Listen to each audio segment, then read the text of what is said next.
سلسلہ علم و حکمت کی باتیں میں حضرت مولانا مفتی فضیل رضا عطاری مدظلہ العالی نے دیے مدنی پھول۔ رب عز و جل کی محبت و رضا اور دیگر اہم موضوعات پر ہوئی گفتگو، کچھ آپ کے مدنی پھول ملاحظہ کیجیے۔ قرآن کریم کے اندر اللہ سبحانہ و تعالیٰ کا فرمان، ان اکرمکم عند اللہ اتقاکم، بے شک اللہ تعالیٰ کے نزدیک جو ہے وہ زیادہ معزز تم میں سے وہ ہے کہ جو زیادہ پرہیزگار ہے۔ تو کس کی خواہش نہیں ہوتی کہ اللہ تعالیٰ کا قرب مجھے مل جائے، اللہ تعالیٰ کے نزدیک مجھے جو ہے وہ کوئی مرتبہ، کوئی مقام وہ مل جائے۔ تو اللہ تعالیٰ کی قرب کی علامت اور نشانی اور دلیل کیا ہے؟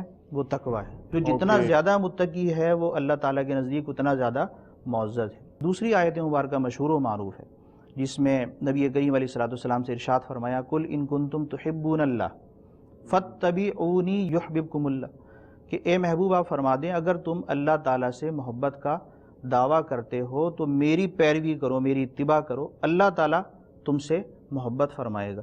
تو اس کا مطلب یہ ہوا کہ رسول اکرم نور مجسم صلی اللہ تعالی علیہ وسلم کی اتباع میں، اطاعت میں، ان کی پیروی میں زندگی بسر کرنا، یہ حقیقت میں تقویٰ ہے۔ حضرت عمر فاروق رضی اللہ تعالیٰ عنہ، فاروق اعظم رضی اللہ تعالیٰ عنہ، خلیفہ ثانی ہے، آپ نے کعب الاحبار رضی اللہ تعالیٰ عنہ جو مشہور و معروف صحابی گزرے، ان سے یہ سوال کیا تھا کہ تقویٰ کیا ہے؟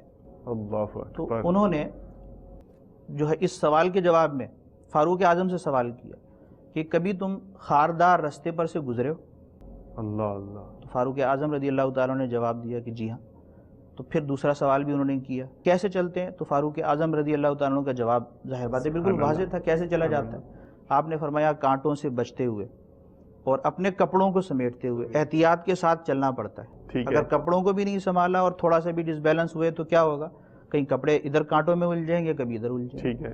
تو جو خاردار راستہ ہوتا ہے ایسی جھاڑیوں کے درمیان، اس میں کیسے گزرا جاتا ہے، یہ سوال کیا، اس کا جواب جو فاروق اعظم نے دیا، تو جو فاروق اعظم کا سوال تھا کہ تقویٰ کیا ہے، کعب الاحبار رضی اللہ تعالی عنہ نے یہ کہا کہ یہی تقویٰ ہے۔ کہ جس طرح خاردار راستے سے آپ گزرنے کا جو طریقہ آپ نے بیان کیا ہے، یہ اصل تقوی کا مفہوم ہے۔ دنیا میں مسلمان اپنے ایمان کو بھی بچاتا ہے اور اپنے اعمال صالحہ کو بھی بچاتا ہے۔